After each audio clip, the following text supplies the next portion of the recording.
Je me fais uniquement livrer que par des hommes, sachant qu'on parle de pénurie de main-d'œuvre. La première, c'est de me demander pourquoi le livreur, il n'a pas envie d'être garant d'expérience client. Il est responsable de ça. C'est mon point de rencontre et un peu à nous tous quand on reçoit un colis. En gros, il n'était pas assez sympa, quoi. Voilà. Ok. Donc, dans les droits au but, c'est un petit peu Voilà. ça. Ensuite, c'est pourquoi je me fais uniquement livrer que par des hommes, sachant qu'on parle de pénurie de main-d'œuvre. Je me dis, mais pourquoi on oublie juste plus de 50% de la population française? Et ensuite, quand je regarde par ma fenêtre, il y avait beaucoup de véhicules thermiques. Et je me suis dit, pourquoi tout le monde parle d'un écoulement polluant, mais finalement, ça ne s'accélère pas.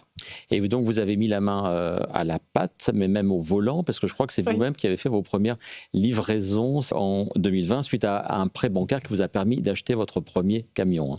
Alors, le prêt bancaire, il arrive après pour pouvoir répondre finalement à ce que le premier camion a permis de faire, c'est de convaincre finalement le plus grand acteur du e-commerce mondial et qui, à moi toute seule, me confie la capacité de recruter une trentaine de personnes. C'était qui alors? Amazon. Oui, Amazon. Voilà. Et qui croit en cette mission de qualification du métier de la livraison, qui est un métier ouvrier, de la féminisation de ce métier, de la décarbonation de ce métier.